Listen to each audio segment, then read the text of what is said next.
Start करते हैं। आज ईएमआई का लेक्चर नंबर 2 है और लास्ट क्लास में क्या पढ़ा था हमने मैग्नेटिक फ्लक्स के बारे में और 3 क्वेश्चन किए शायद होंगे ना, तो वो क्वेश्चन क्लियर हो गए हैं आप लोगों को। ठीक है, उसमें कोई दिक्कत नहीं है। तो मैग्नेटिक फ्लक्स क्या होता है? नंबर ऑफ फील्ड लाइन जब पास करती है किसी भी क्रॉस सेक्शन एरिया ए को परपेंडिकुलर टू द सरफेस, तब उसको क्या कहते हैं? Magnetic flux. ठीक है, तो यहाँ जो क्वांटिटी वो कैसी? स्केलर, बिकॉज यहाँ क्या बात हो रही है? नंबर ऑफ फील्ड लाइन की बात हो रही है।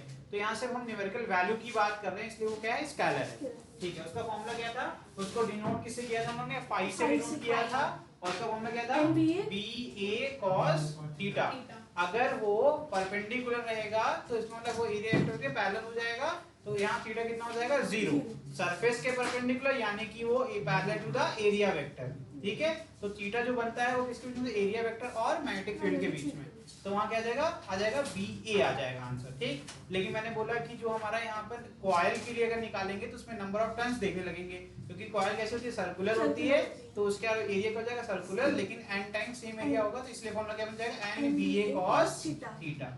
थीटा इसलिए लगते हैं फॉर्मूले में कि कोई अगर अलग एंगल पर इंसिडेंट करा देंगे मैग्नेटिक फील्ड को, तो उस केस में हम थीटा का यूज करेंगे। लेकिन अगर हमारे केस में माने कि अगर हमें थीटा 0 माना हुआ है, तो फॉर्मूला क्या बनता है? मैग्नेटिक फ्लक्स उस केस में for coil will be N B A, because cos 0 क्या होता है? 1। ठीक, चलो आज याद हम लोग स्टार्ट करेंगे इलेक्ट्रोमैग्नेटिक इंडक्शन। ठीक है, तो आज पहला टॉपिक जो है वो है फैराडे लॉ। ठीक है, तो पहले पढ़िए यहाँ पर क्या लिखा हुआ? Michael Faraday demonstrated the reverse effect of Oersted experiment. तो इलेक्ट्रोमैग्नेटिक इंडक्शन की खोज कैसे हुई थी? जब फैराडे साहब ने ये सोचा कि अगर ओर्स्टेड साहब ने बताया है कि किसी भी वायर से करंट फ्लो कराएंगे, यानी कि कोई भी करंट कंडक्टिंग वायर जो होगा वो अपने आसपास एक मैग्नेटिक इफेक्ट को क्रिएट करता है, यानी कि मैग्नेटिक फील्ड को प्रोड्यूस करता है, तो इसका मतलब है इसको रिवर्स भी किया सकता है। तो किसी एक मैग्नेटिक फील्ड से करंट को भी हम क्या कर सकते हैं? जनरेट कर सकते हैं। उन्होंने कहा कि करंट से अगर मैग्नेटिक फील्ड प्रोड्यूस हो रही है तो मैग्नेटिक फील्ड से करंट भी तो प्रोड्यूस होना चाहिए। ठीक है, ये इनका बेसिस था जो इनका एक्सपेरिमेंट स्टार्ट हुआ। ठीक, चलिए तो यहां पर देखिए, he explain the possibility of producing EMF. और करंट कैसे जनरेट होता है? इलेक्ट्रोमोटिव फोर्स यानी कि पोटेंशियल डिफरेंस से क्रिएट होता है। कहते हैं ना, current always flows from higher potential to lower potential. तो यहाँ पर ईएमएफ अगर नहीं होगा, यानी कि पोटेंशियल नहीं होगा, तो कभी भी चार्ज फ्लो नहीं करेगा। और कोई भी आपका कंडक्टर होता है तो उसके अंदर ऑलरेडी चार्ज मतलब फ्री इलेक्ट्रॉन्स होते ही होते हैं। मतलब बस बात ये है कि उसको हमें सारे फ्री इलेक्ट्रॉन को किसी एक डायरेक्शन में फ्लो कराना है, तभी करंट वहां पर प्रोड्यूस होगा। मैंने आपको अच्छे से सिखाया था कि जो आपका जब आपका मतलब पोटेंशियल अप्लाई नहीं होता है किसी भी वायर के अंदर, तो उसके अंदर क्या होता है? जितने भी इलेक्ट्रॉन्स यानी कि फ्री इलेक्ट्रॉन्स होते हैं वो क्या करते हैं? जिगजैग मोशन करते हैं। मतलब मोशन तो कर रहे हैं लेकिन सब किसी भी रैंडम डायरेक्शन में कर रहे हैं, इसीलिए वहां पर करंट नहीं हो रहा है। लेकिन जैसे हम लोग पोटेंशियल यानी कि बैटरी लगाते हैं तो क्या होता है? एक तरफ पॉजिटिव टर्मिनल हो जाता है, एक तरफ नेगेटिव, जिससे कि क्या होता है? इलेक्ट्रिक फील्ड सेटअप हो जाती है पॉजिटिव टू नेगेटिव, और उसकी वजह से सारे फ्री इलेक्ट्रॉन के ऊपर एक इलेक्ट्रोस्टैटिक फोर्स लगने लगता है, जिसकी वजह से सारे एक तरफ शिफ्ट होते हैं यानी कि मोशन करने लगते हैं, जिसको बाद में कहा जाता है कि करंट फ्लो करने लगा हमारे कंडक्टर के अंदर। याद है, मैंने आपको रिवीजन कराया इलेक्ट्रिसिटी। ठीक, तो हम लोग क्या करेंगे? हम लोग ऐसे ही यहाँ पर एक्सपेरिमेंट करेंगे सच दैट हमारे जो कॉइल यानी किसी भी सर्किट के अंदर ऐसी एक पोलैरिटी जनरेट हो जाए जिसको ईएमएफ कहेंगे, जिसके वजह से चार्ज मोशन में आ जाएगा, तो कहेंगे हमने क्या करा दिया?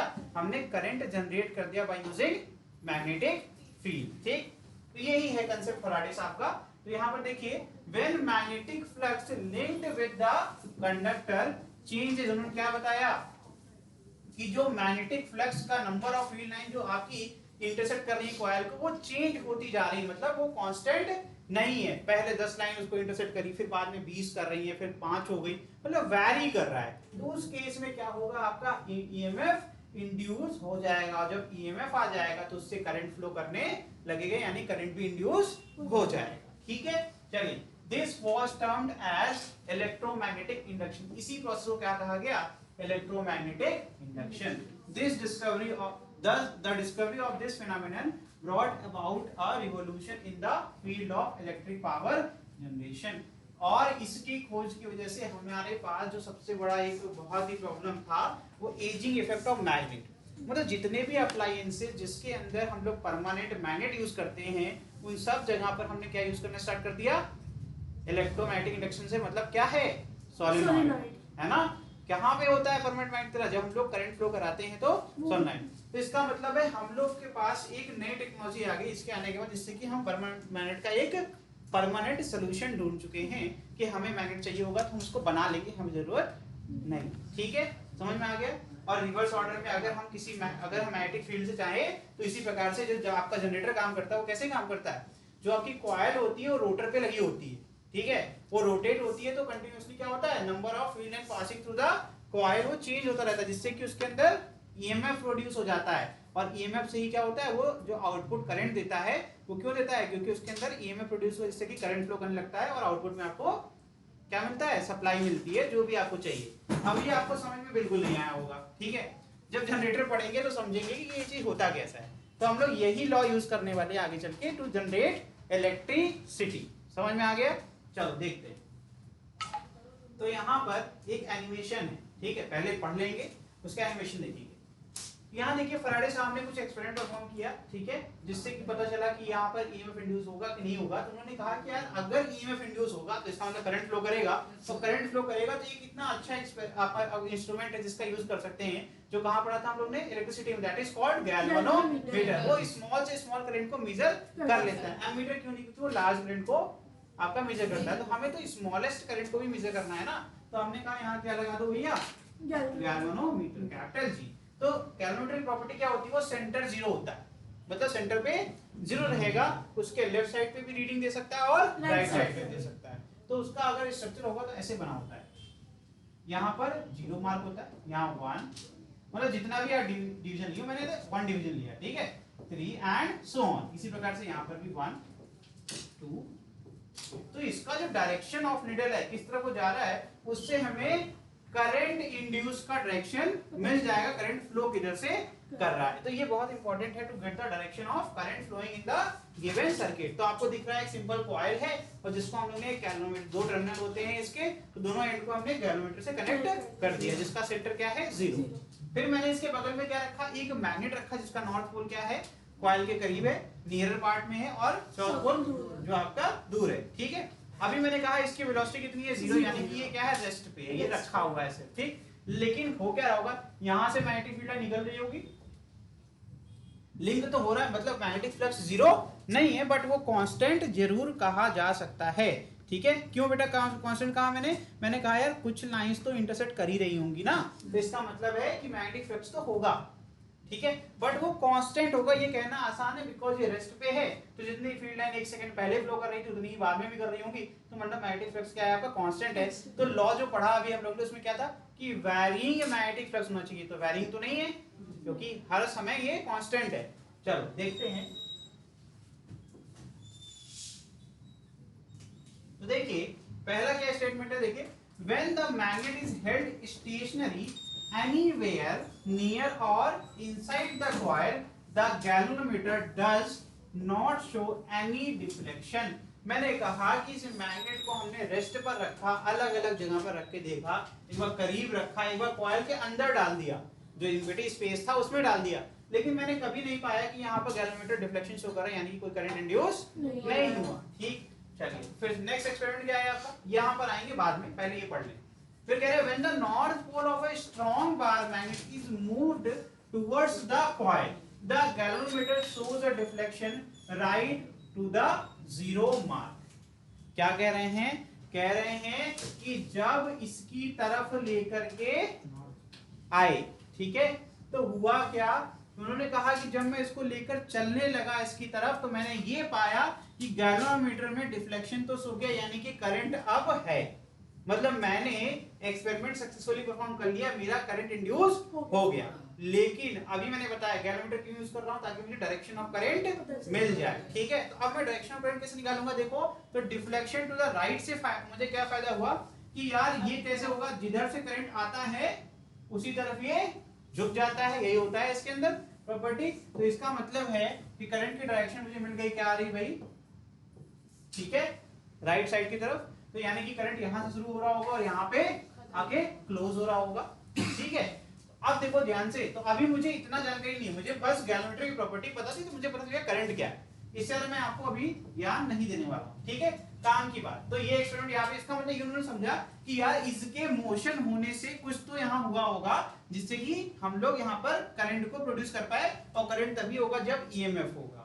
ठीक है, तो इसका मतलब एक कॉइल का टर्मिनल होगा पॉजिटिव, एक क्या होगा नेगेटिव, तभी तो करंट फ्लो करेगा, नहीं तो नहीं करेगा। ठीक है, अब पॉजिटिव नेगेटिव को ढूंढेंगे इसके बाद हम लोग। ठीक, तो उन्होंने क्या किया, कह रहे हैं कि जब north pole of a strong garment is moved away, जब उन्होंने कहा कि यार मैं इसको दूर ले जा रहा हूं, तब भी डिफ्लेक्शन आया। उन्होंने क्या पाया, अब यहां से कंफ्यूजिंग हो सकता है थोड़ा सा, ध्यान से। उन्होंने कहा कि जब दूर ले गया मैं तब भी डिफ्लेक्शन आया, लेकिन करंट का डायरेक्शन क्या हो गया, चेंज हो गया। करंट का डायरेक्शन क्या हो गया, चेंज हो गया। इसका मतलब जितना मुझे नॉलेज है, सिंपल सी बात अगर बात करेंगे, जो मतलब बेसिक नॉलेज होती है सबको, उसके हिसाब से करंट की डायरेक्शन तभी चेंज होती है सर्किट के अंदर जब बैटरी का आपका पोटेंशियल चेंज होता है। जब मैं प्लस को माइनस बना दूं और माइनस को प्लस बना दूं, तभी ऐसा हो सकता है। तो उन्होंने ये तो कंक्लूड कर लिया कि भाई यहाँ पर ऐसा कुछ हो रहा होगा कि पहली बात तो जब ये मोशन में आ रहा है तभी इसमें पे करंट इंड्यूस हो रहा है, और दूसरी बात उन्होंने कही कि यार डायरेक्शन ऑफ मोशन पे डिपेंड करता है डायरेक्शन ऑफ करंट सर्किट के अंदर क्या होगा। क्लियर है? तो मतलब जब अपन इधर जा रहे हैं तो डायरेक्शन ऑफ करंट इधर राइट साइड है, और जब इधर दूर जा रहे हैं तो लेफ्ट साइड। मतलब ये डिपेंड करता है कि एक तो बात ये क्लियर हो गई कि आपका जो वेरिंग मैग्नेटिक फ्लक्स वाली बात है वो प्रूफ हो गया कि जब तक फ्लक्स चेंज होता रहेगा तब तक करंट इंड्यूस होगा, मतलब जब तक तब तक ईएमएफ इंड्यूस होगा। क्योंकि फेराडे साहब ने करंट की बात नहीं करती, ईएमएफ की बात ज्यादा करिए, तो मैं करंट आपको एक्स्ट्रा बता रहा हूं। ठीक है, वो कॉमन सेंस की बात है, ईएमएफ से ही करंट होगा, तो हम करंट फोकस इसलिए कर रहे हैं क्योंकि वही हमारा मेन है। चलिए, तो यहाँ पर ईएमएफ जो है वो उसकी पोलैरिटी चेंज हो रही है, इतना क्लियर हो गया कि यहाँ पर मोशन करने से अपोजिट एक्शन में। यहाँ तक क्लियर हो गया, आगे बढ़ जाएं। लास्ट उन्होंने कहा इफ द अबव एक्सपेरिमेंट, जब इस एक्सपेरिमेंट को मैंने फिर से रिपीट किया, by bringing south pole of the magnet towards और away from the coil, direction of current in the coil is opposite to that obtained in the case of north pole. अब सुनना ध्यान से, यहाँ शॉर्ट में लिख दिया क्योंकि यहाँ पे उम्मीद ये की जा रही है कि आपको समझ में आ गया है। मैं आपको बता रहा हूँ क्या कह रहे हैं कि जो एक्सपेरिमेंट हमने पहले किया था, यानी कि मैंने क्या किया था पहले, एक बार उसकी तरफ क्वेश्चन किया था, एक बार उसके, वो तो बात सही कह रहे हो, वो तो अभी भी करेंगे, लेकिन मैंने बोला आगे लिखा हुआ है कि जो भी हमें direction of deflection of galvanometer मिला वो अपोजिट मिल गया। मतलब जब करीब जा रहे थे तो पिछली बार क्या होता राइट साइड, इस बार क्या हो रहा है लेफ्ट साइड जा रहा है। मतलब कि डॉटेड बना देता हूं मैं, तो जब मैं करीब आ रहा हूं लेकर साउथ पोल को, तो क्या हो रहा है लेफ्ट साइड जा रहा है, पिछली बार राइट साइड जा रहा था। और जब मैं इसको दूर लेके जा रहा हूं तो मैं व्हाइट लाइट यूज करूंगा, तो मुझे क्या मिल रहा है राइट साइड डिफ्लेक्शन मिल रहा है। ठीक है, समझ में आ रहा है कि नहीं आ रहा? इसका मतलब इतना तो क्लियर हो गया कि दो चीजें समझ में आती हैं। एक तो ईएमएफ तभी होगा जब मैग्नेट किसके रिस्पेक्ट में, कॉइल के रिस्पेक्ट में मोशन में होगा। मतलब कुछ रिलेटिव मोशन अगर होता रहेगा तब तक तो यहाँ पर ईएमएफ रहेगा। पहला पॉइंट क्लियर हो गया। दूसरा पॉइंट की डायरेक्शन ऑफ जो ईएमएफ है, मतलब पोलैरिटी ऑफ ईएमएफ वो बदलती है अगर आप डायरेक्शन ऑफ मोशन बदलोगे। करीब आओगे तो कुछ और रहेगी और दूर जाओगे तो कुछ और रहेगी। फिर तीसरा इंपॉर्टेंट पॉइंट कि जब हम इसके पोल्स को रिवर्स कर देंगे तब भी ईएमएफ की जो पोलैरिटी है वो बदल जाएगी। समझ में आ रहा है कि नहीं आ रहा है? क्या हुआ, ये लास्ट वाला नहीं आया? मैंने कहा कि पोल को पलट दिया, मतलब पहले नॉर्थ था करीब में, साउथ दूर था। पलटेंगे भाई साहब तो यहाँ साउथ आ जाएगा, यहाँ नॉर्थ आ जाएगा। फिर से सेम एक्सपेरिमेंट करोगे तो इस बार जो ईएमएफ का पोलैरिटी मिलेगा वो उल्टा मिलेगा। मतलब जब करीब आएंगे तो आपको नॉर्थ वाले का दूर वाला आंसर मिलेगा, दैट इज जब दूर लिया तो क्या होता लेफ्ट साइड। तो इस बार क्या करीब आने में हमें लेफ्ट मिलने लगा। समझ में आया? यही कह रहा हूँ बस। ठीक है, पोल उल्टा करोगे तो ईएमएफ का जो नेचर है वो भी उल्टा हो जाएगा नॉर्थ वाले के कंपेरिजन, जो भी लास्ट एक्सपेरिमेंट किया है उसके कंपेरिजन में। ठीक है, यही तीन मेजर पॉइंट समझ में यहाँ पर आते हैं। और तीसरी चौथी बात हम बोल देते हैं क्या कि जब भी v कांस्टेंट रहेगा, मतलब रिलेटिव अगर वेलोसिटी चेक करें दोनों कंपैरिजन में कांस्टेंट हो जाएगा तो वहां पे दिक्कत शुरू हो जाएगी। यानी कि v 0 हो या फिर v कांस्टेंट हो, दोनों के केस में यहाँ पर ईएमएफ 0। ठीक है, समझ में आ गया कि नहीं आ गया? कहने का मतलब ये है कि भैया वैरी कराते रहो, वैरी कराते रहो। तो रिलेटिव भी अगर यहाँ पर देखो ध्यान से, मैंने क्या बोला कि इसको भी मैंने कहा कि v से चलाओ, ठीक है, v इज इक्वल टू मतलब 10 मीटर पर सेकंड, और इसको भी चलाओ v is equal to 10 metre, जो मैंने कांस्टेंट वाला बताया क्योंकि हो सकता है समझ में कम आए। तो बेटा देखो ये भी आगे आगे चल रहा है, ये उसके पीछे भी चल रहा है, दोनों के बीच में जो दूरी है वो बराबर ही है, तो क्या होगा यहाँ जीरो आएगा कि नहीं आएगा? तो रिलेटिव वेलोसिटी क्या है, जीरो तो आ रही है, जीरो आ रही है कि नहीं आ रही है? तो इस केस में क्या हो जाएगा, इस केस में जितनी फील्ड लाइन, क्योंकि बराबर, क्योंकि देखो फील्ड लाइन जो लोचा है वो तो भैया वो तो डिपेंड करता है कितने डिस्टेंस पे मैग्नेट रखा हुआ है, जितने करीब रख दोगे उतना अच्छा हो जाएगा, है ना, जितने करीब ले जाओगे उतनी ज्यादा फील्ड लाइन होगी। लेकिन फिर वही बात हो गई कि हर सेकंड हर समय पर field line passing through the coil change होनी चाहिए। उसका एक ही तरीका है कि मैं हर टाइम इसको इसकी पोजीशन चेंज करता रहूं। जब मैं चेंज करता रहूंगा तो ऑटोमेटिकली यहाँ पर ईएमएफ इंड्यूस बना रहेगा, ठीक है। तो यही एक तरीका है कि इसके करीब ले आओ तो एक आपको ईएमएफ मिल जाएगी पोलैरिटी, फिर दूर ले जाओगे तो दूसरी मिलेगी, और यही कारण है कि तुम्हें एसी सप्लाई मिलती है जनरेटर से। मैंने ये क्या बता दिया? तुम्हें एक चीज बताते हैं, चलो आगे चल के बताएंगे, अगर तुम्हारे सिलेबस में अलाउ करेगा तो। चाहे तुम एसी जनरेटर लो चाहे तुम डीसी जनरेटर लो, जो कॉइल से निकलता है वो एसी होता है, क्योंकि अभी आपके सामने है भैया, एक बार करीब जाएगा ऑप्शन ही खत्म, फिर दूर जाना पड़ेगा तो पोलैरिटी बदल जाएगी, तो हमेशा सप्लाई क्या आएगी, वह प्लस में वह माइनस में, वह प्लस में माइनस में, तो हमेशा तो एसी चलेगा ना। एसी का नेचर यही तो होता है, plus minus plus minus plus minus change होता रहता है ना। तो यही तो होता है, एसी का ग्राफ कैसे बनता है, ऐसे बनता है ना। तो पहले क्या रहा, पॉजिटिव वैल्यू, फिर बाद में नेगेटिव, फिर ये बार बार, और कितनी बार, 50 बार, 50 हर्ट्ज फ्रीक्वेंसी, ठीक है ना।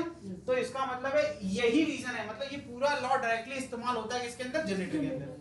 फिर हम लोग क्या करते हैं, आउटपुट जब लेते हैं वहां पर कुछ ट्विकिंग करते हैं, चेंजेस करते हैं, ठीक है। वहां होता है स्प्लिट रेंज और कम्यूटेटर, ये दो चीजें होती हैं जो इस्तेमाल करके हम एसी को डीसी में कन्वर्ट कर लेते हैं, ठीक है। समझ में आ रहा है कि नहीं आ रहा? देखो डीसी कैसे बनता है, मैं प्लस मुझे चाहिए, मुझे हमेशा प्लस चाहिए, माइनस नहीं चाहिए, माइनस वाला हमने अलग कर रखा है, प्लस वाला अलग कर रखा है। तो हम क्या करेंगे पता है, हम अपना जो वायर है इस तरीके से अरेंज करेंगे कि जब वो प्लस हो तो अपनी जगह वो चेंज कर ले, उसको हमेशा प्लस ही मिलता रहे, और माइनस वाला, ठीक है। तो हम मैकेनिकल चेंजेस करते हैं, क्योंकि कॉइल के अंदर हम कुछ नहीं कर सकते, फैराडे साहब ने नियम दिया वही फॉलो कर रहे हैं। तो ये जब कह रहे हैं ये वाला बदलो, तो हम क्या कर सकते हैं, हम कुछ नहीं कर सकते। हम क्या करेंगे, हम कुछ ऐसा अरेंजमेंट कर देंगे जिससे कि हमें पोलैरिटी जब चेंज हो तो हमारा आउटपुट हमेशा प्लस है। समझ में आ रहा है कि नहीं आ रहा है? तो हम मैकेनिकल चेंजेस करते हैं, जब भी आप एसी जनरेटर पढ़ो चाहे डीसी पढ़ो, हमेशा कॉइल के अंदर एसी बनता है, ये बात पता होनी चाहिए, ठीक है। आगे बढ़ जाएं, चलिए लास्ट क्या है, the deflection in galvanometer is more, आगे क्या लिखा हुआ है, वैल्यू बढ़ानी है, मतलब ईएमएफ इंड्यूस की वैल्यू अगर बढ़ानी है तो क्या कर सकते हैं अपन, क्या रेट ऑफ चेंज, मतलब रिलेटिव वेलोसिटी को आप इतनी तेजी से चेंज करो कि बहुत तेजी से ईएमएफ इंड्यूस हो। समझ में आ गया? तो rate of change of magnetic field and passing through the coil को इंक्रीज कर दोगे तो तुम्हें ईएमएफ भी ज्यादा मिलने लगेगा। मैंने इंग्लिश में बोला लेकिन मतलब उसका क्या है कि जितनी तेजी आपकी मैग्नेटिक फील्ड लाइन के नंबर्स इंक्रीज या डिक्रीज करेंगे पासिंग थ्रू द कॉइल, आपको ईएमएफ भी उसी हिसाब से उसी रेट से इंक्रीज होता है या डिक्रीज होता हुआ दिखेगा। समझ में आ गया? वेरी गुड, ये आखिरी है, ठीक है। समझ में आ गया? कंक्लूड करने से पहले मैं वापस से आपको एक एनिमेशन दिखाऊंगा, जो मैं अभी एक्सप्लेन कर रहा था उसका मतलब क्या है।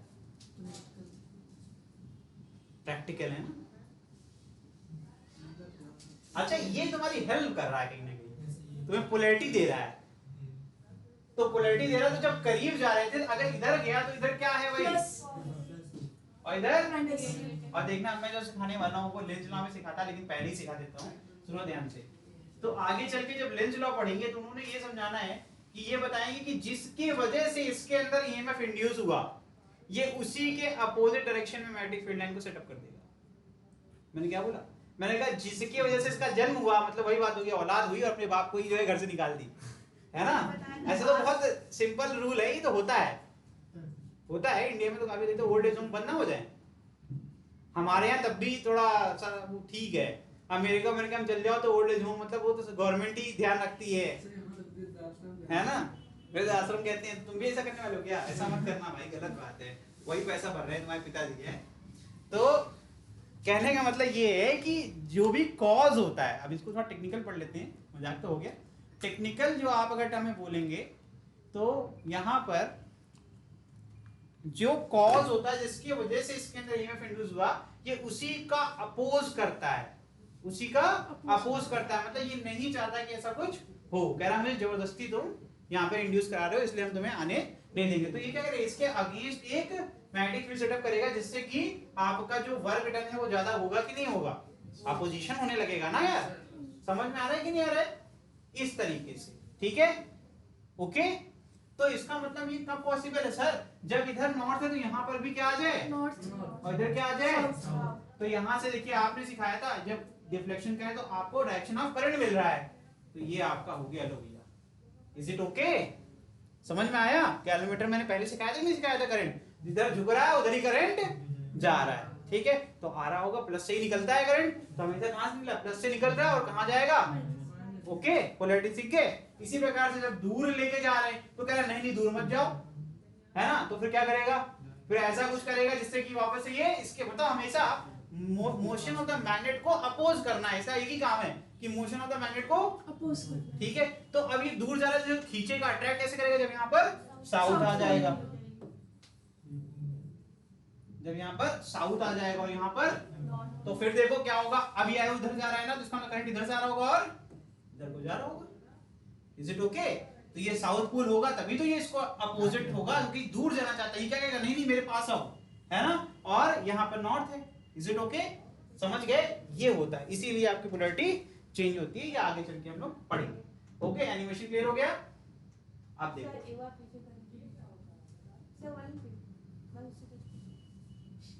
सर आपने जो अभी खोला सर आगे कर लीजिए और आगे।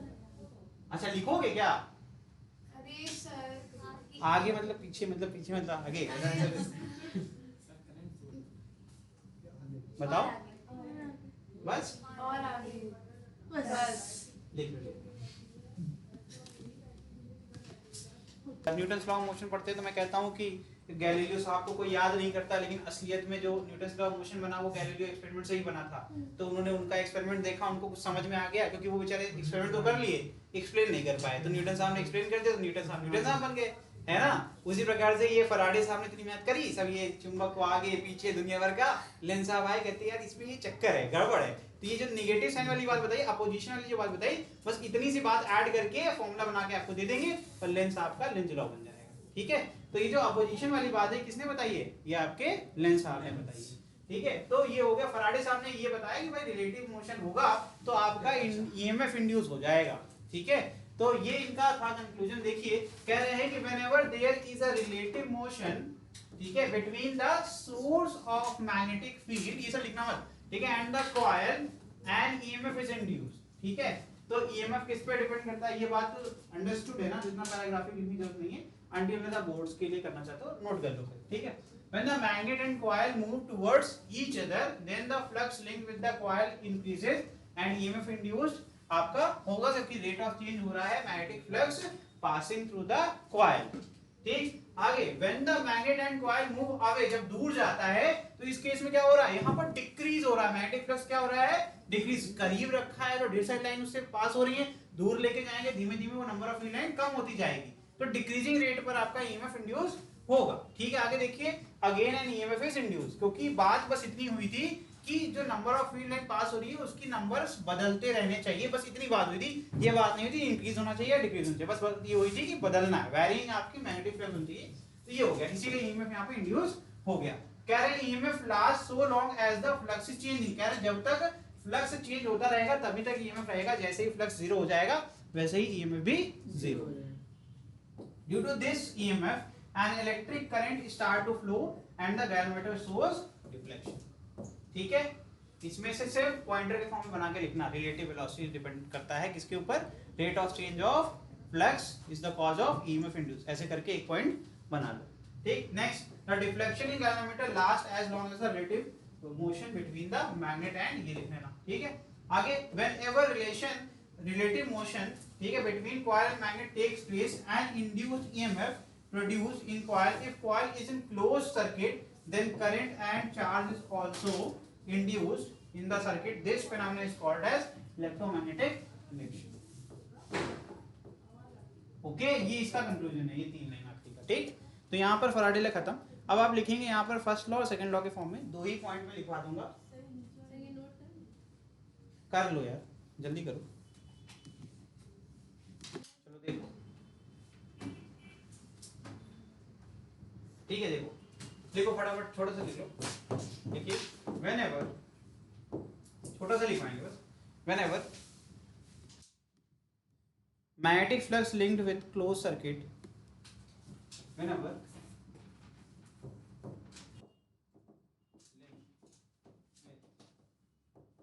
क्योंकि करंट हमेशा क्लोज सर्किट में ही फ्लो करता है, ठीक है, changes and EMF is induced.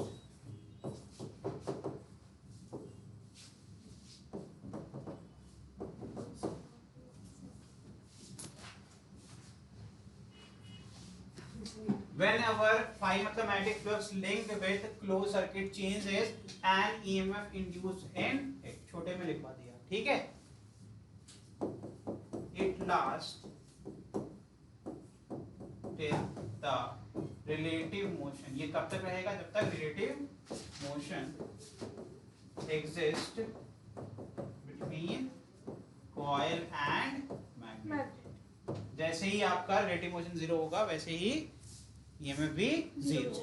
Second law हो गया? Yes sir. देखिए सेकेंड लॉ, देखिए, the magnitude of EMF, magnitude of EMF E is directly proportional to rate of change of magnetic flux, ये लिख देते हैं,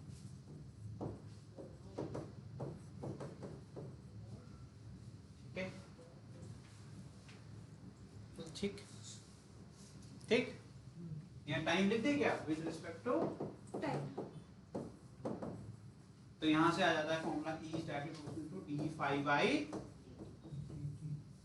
इन्होंने सिर्फ प्रोपोर्शनलिटी दी बेटा, इक्वल टू का कोई फॉर्मूला नहीं बनाया, ठीक है। अब यहाँ शुरू होता है लेंज लॉ, ठीक है, डन। Yes sir.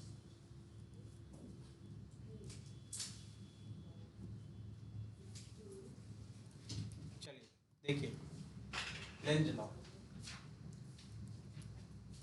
कुछ देख रहे हैं एनिमेशन में, लाइट जल रही हाँ वही ये दिखा रहा है मैग्नेटिक फ्लक्स लिंक कैसे कर रहा है, ठीक है, लाइट जल रही है, अरे मतलब अलग ही दुनिया में है ये तो है, स्प्रिंग है, हाँ सही है, वैसे स्प्रिंग टाइप स्ट्रक्चर होता है समझ। The Russian scientist HF Lenz in 1835, कहाँ से भैया ये है ना, इनका अलग सिस्टम है, discovered a simple law giving the, अच्छा इतना ज्यादा अमेरिका ने विलन बना दिया है अपने मार्वल सीरीज में रशिया को, कि जितने बुरे काम है सब रशिया करता है ना, ऐसा उन्होंने ऐसा बना रखा है, लेकिन ऐसा है नहीं, क्योंकि इंडिया का तो बहुत अच्छा दोस्त है, हमेशा मदद वही करता है। इवन अमेरिका तो मैं कहता हूँ मौका परस्त है, क्योंकि जब भी जंग हुई हम लोग की तो अमेरिका तो कहता है अरे नहीं नहीं लड़ाई नहीं करनी चाहिए, हम मदद नहीं करेंगे, है ना, और रशिया आता है कहते लोग ये बचा ले रहे हैं, क्योंकि अब तक तो हम लोग निपट जाते। जब जंग हुई थी पाकिस्तान की तो किसने मदद करी थी आखिरी मोमेंट पे, रशिया। इतनी लंबी दोस्ती इसीलिए चल रही है क्योंकि इंडिया भूलता नहीं है दोस्ती। कौन विश्वगुरु? वो कहाँ बना, वो तो मोदी जी हैं विश्वगुरु तो हम लोग हैं ना यार, तुम कहाँ से बोल रहे हो, विश्वगुरु नहीं है। सबसे ज्यादा, हाँ एक फैक्ट बताते, सबसे ज्यादा टीचर्स एक्सपोर्ट करने वाला देश इंडिया है, ये बात सच है, सबसे ज्यादा टीचर्स इंडिया ही एक्सपोर्ट करता है पूरे वर्ल्ड में। अब क्योंकि क्या है ना, इंडियंस कोई भी नौकरी करने को तैयार है ये बात नहीं बोलेंगे साथ में, लेकिन हम लोग को कुछ भी मिल जाए तो करेंगे ही, क्या करेंगे, है ना, इतनी आबादी देखिए आगे। लेकिन हम लोग के पास ज्ञान ही बहुत है, ये अगर हम लोग थोड़ा प्रैक्टिकल हो जाए तो यस हम लोग को सबसे नॉलेज है। सारी खोज जो बाद में भले हम लोग को नहीं मिली, क्योंकि हम लोग उतने अच्छे नहीं है किसी चीज में क्लेम करने में, अच्छे नहीं है, नहीं तो फिर काफी जो चीजें हैं वो तो हम ही लोग ने खोज करी, बाद में हमसे उठा के ले गए और कह रहे हैं कि हमने कर दिया।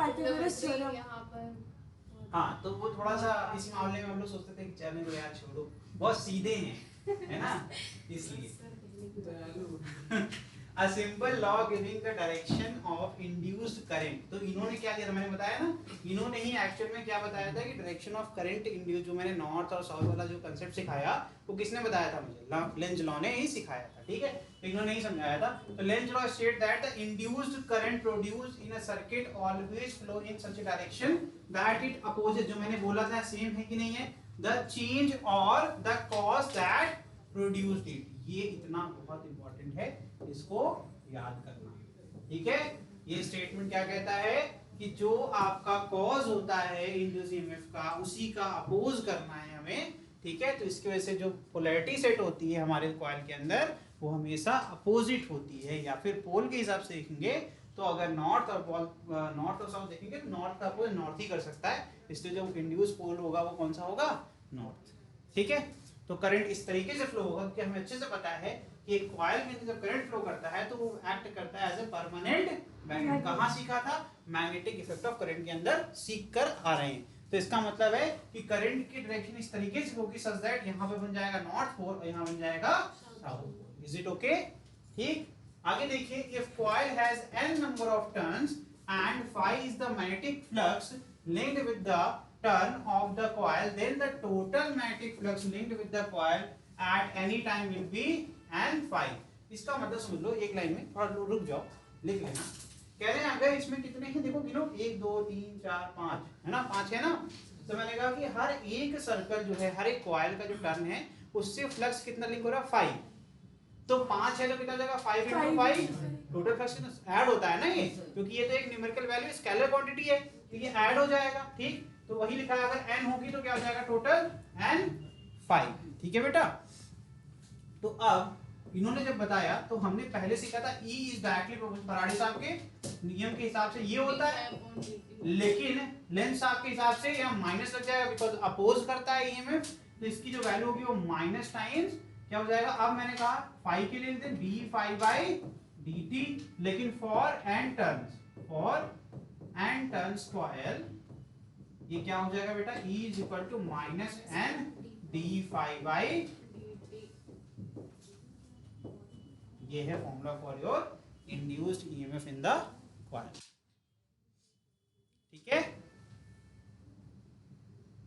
अब वो चीज मैंने पहले ही सिखा दी तो मैं वो डायग्राम नहीं बनाऊंगा जो नॉर्थ और साउथ वाला, वो पीछे बना दिया था मैंने, ठीक है। वो बनाया था ना तुमने जब करीब जा रहा था, नहीं बनाया, अच्छा बनाया है तो अच्छी बात है, तो वीडियोस बना लेना, ठीक है।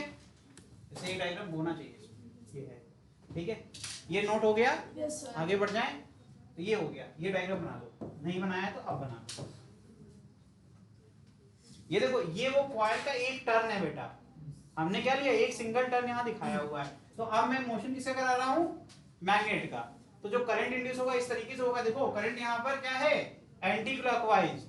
तो अगेन अगर अपन यूज करेंगे राइट हैंड टर्न, बोल देखो फील्ड लाइन इसके अंदर से निकल रही, यानी कि ये क्या हो जाएगा नॉर्थ, और पीछे क्या हो जाएगा, तो ये नॉर्थ हो गया और ये क्या हो गया साउथ। देखो इसका मतलब ये अपोज करेगा, इसकी मैग्नेटिक फील्ड एक्सेट होगी, और इधर क्या है, इधर से भी ये टकराएगी, नहीं टकराएगी, तो यानी कि ये रिपेल करेगा। तो रिपेल करेगा, दो मैग्नेट खेला नहीं बचपन में क्या, दो मैग्नेट के जब सेम पोल होते तो रिपेल करते, और जब अपोजिट होता है अट्रैक्ट हो जाता है, समझ में आ रहा है। तो वैसा ही कुछ फेनोमेना यहाँ होगा, तो हमें उसके बाद ताकत लगानी पड़ेगी, हमें वर्क करना पड़ेगा सो दैट ये मोशन करता रहे। समझ में आ रहा है कि नहीं आ रहा है, तो वही बात होगी, आगे पढ़ेंगे वर्क डन वाली बात, ठीक है।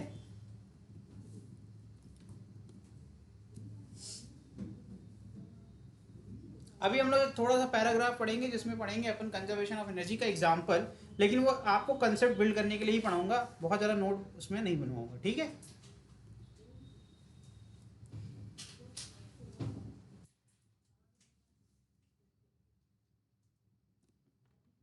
ऑनलाइन बच्चों समझ में आ रहा है आप लोगों को, किसी को कोई डाउट चैट सेक्शन का यूज करिए प्लीज।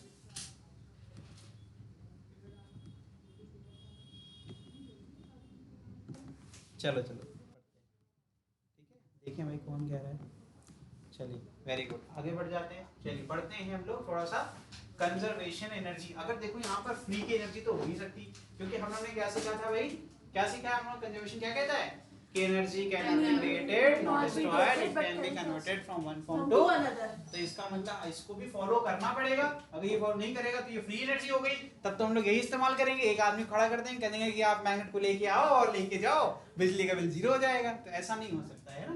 तो लिखिए थोड़ा बहुत इसमें लिखिए कि अगर यहाँ पर लेट अ कॉपर वायर, पहले सेटअप के बारे में लिख लो, एक एक्सपेरिमेंट है। लेट अ कॉपर वायर, देखिए डिक्टेट कर दे क्या, wound on cylindrical cardboard, ठीक है, on cylindrical, cylindrical जानते हो, सिलेंडर जैसा सर्कुलर है ना, सिलेंडर। ये क्यों किया मैंने, ताकि मेरा एक सोलेनॉइड बन जाए, मैंने कॉइल बन जाए, सोलेनॉइड तो बाद में बनेगा, ठीक है।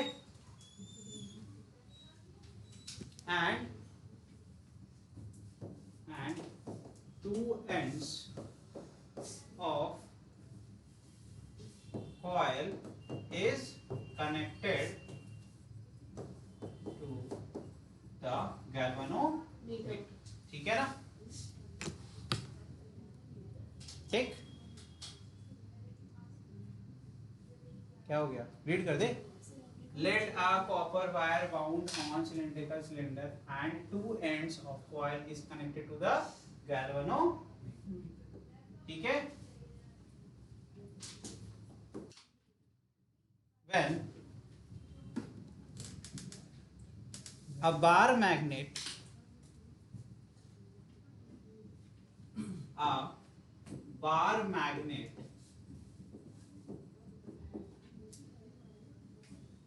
facing north pole near the upper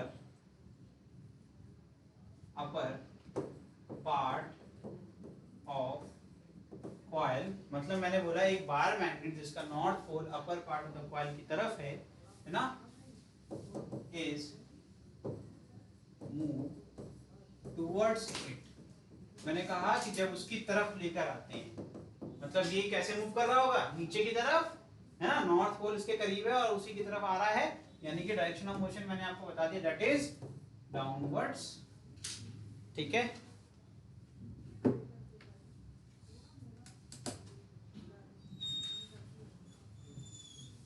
then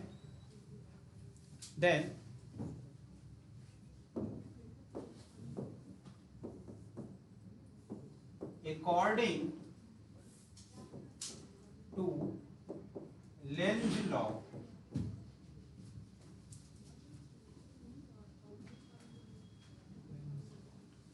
अब तुमको समझो, जब ये मोशन करेगा तो यहां पर अपोजिट पोलैरिटी का पोल सेटअप होगा कि नहीं होगा ना, due to which we have to work against the repulsion offered by this coil. तो हमें कुछ काम करना पड़ेगा या कार्य करना पड़ेगा कि हमें एक्स्ट्रा फोर्स लगाना पड़ेगा मैग्नेट को नीचे ले जाने के लिए, क्योंकि ये क्या करेगा, कॉइल उसको ऊपर की तरफ रिपेल करेगा। समझ में आ रहा है कि नहीं आ रहा है, ठीक है। देयर विल बी रिपल्शन, मैं बना के ही लिखवा रहा हूं, ठीक है, क्योंकि पैराग्राफ बहुत बड़ा है, ठीक है। Offered by coil against the motion of magnet, so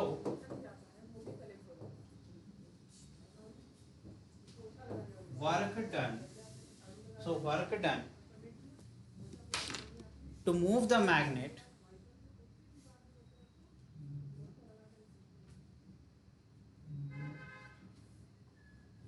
so there will be work done, ऐसे लिख दो। so, ये मैं लाइन कम करना चाहता हूँ, so there will be work done to move, मैं ये सिर्फ बताना चाहता हूँ कि एनर्जी मेरी कंज्यूम हो रही है टू मूव द मैग्नेट। तो जब मैं इस पे वर्क कर रहा हूँ तो कहीं ना कहीं वो एनर्जी क्या होगी, कन्वर्ट होगी दूसरे फॉर्म में, ठीक है। सिमिलरली, यहां लिखो similarly when magnet is moved away from the coil, there will be attraction force. So again,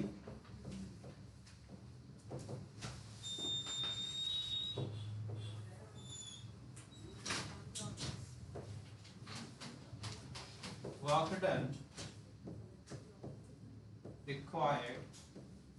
तो फिर से मुझे क्या करना पड़ेगा, वर्क करना पड़ेगा नहीं पड़ेगा, required to move the magnet,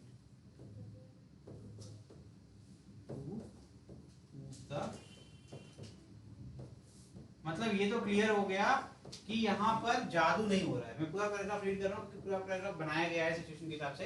late a copper wire wound on cylindrical cylinder सही लिखा है, and two ends of the coil is connected to galvanometer.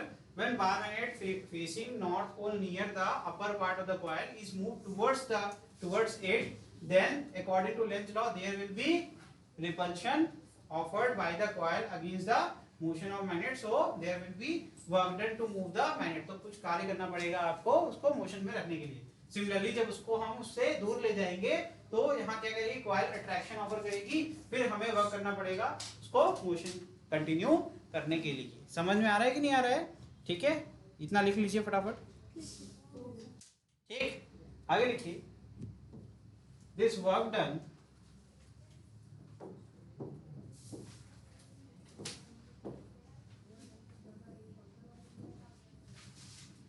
यहाँ है ना, ये भी कम है आपका, ठीक है। देखिए, this work done is converted into electrical energy,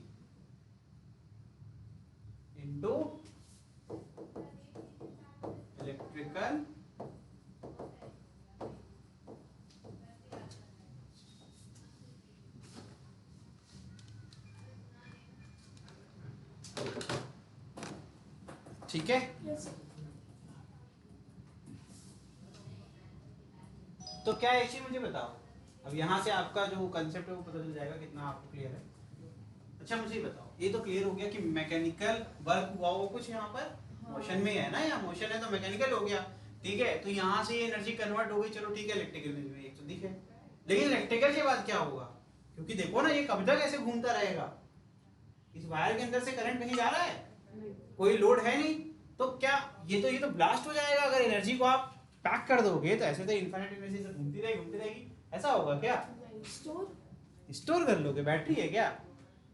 फिर हाँ तो आप ट्रांसफॉर्मर चलाते रहेंगे ना तो नीचे लाएंगे तो आपका करंट वो इंड्यूस होगा। हाँ और जब आप उसको ऊपर ले जाएंगे तो फिर वो करंट बढ़ेगी, तभी तो फ्रीक्वेंसी ऊपर नीचे होगी। अच्छा, वो तो पोलैरिटी चेंज हो रही है, करंट जीरो कहाँ हो रहा है?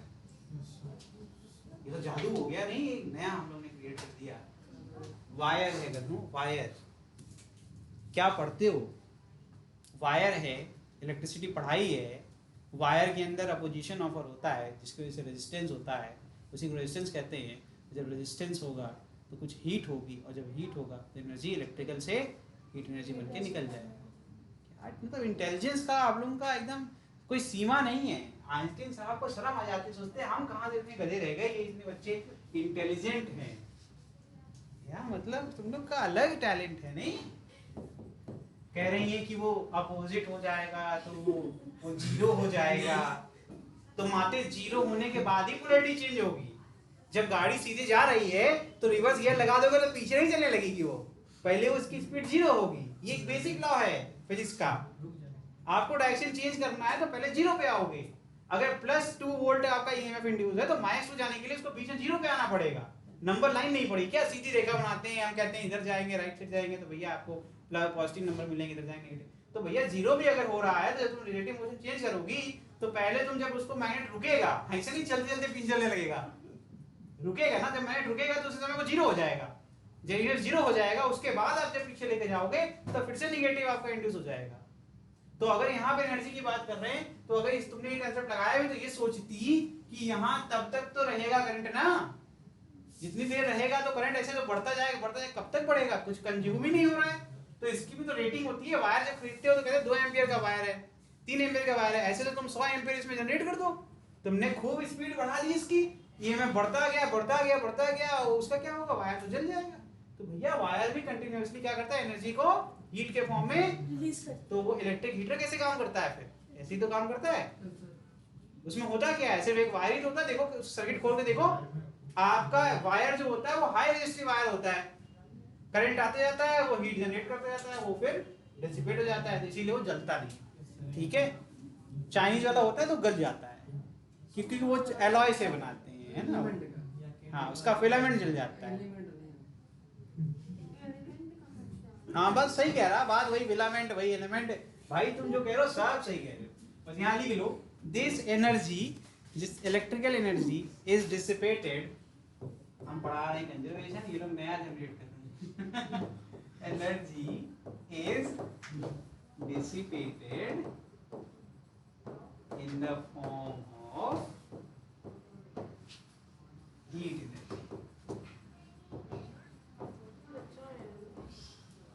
ठीक है, therefore it is proved that energy is conserved.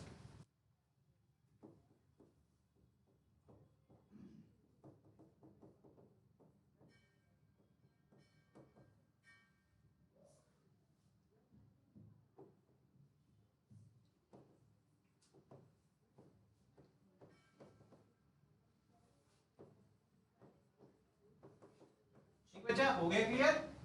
चलो एक और कर लो, क्वेश्चन कर लो, बस छोटा सा क्वेश्चन है, फिर आगे बढ़ जाते हैं। फिर अगली क्लास में जब मिलेंगे तो एक नया टॉपिक स्टार्ट करेंगे। ठीक है, जितने भी इंड्यूस पैरामीटर होते हैं, यानी कि जितना ईएमएफ हो गया, करंट हो गया, हम हर चीज के बारे में अच्छे से, ठीक है।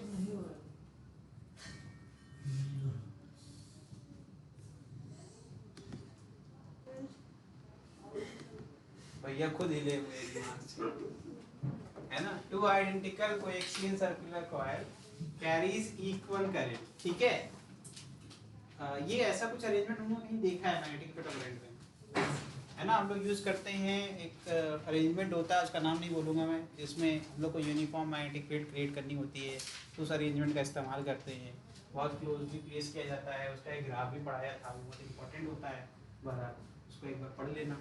ठीक है, तो यहाँ पर इक्वल करंट है, तो आपको ये कॉइल दिख रही है, मुझे दो मैग्नेट दिख रहे हैं, है ना।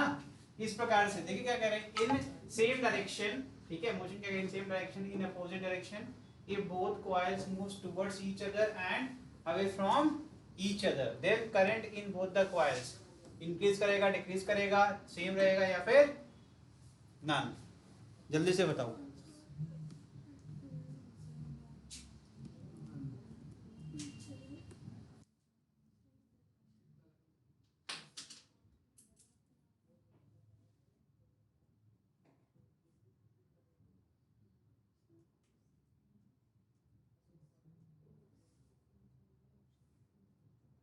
If both coils move towards each other and away from each other, उसका क्या है, current in both the coils increase decrease remain same या फिर नन।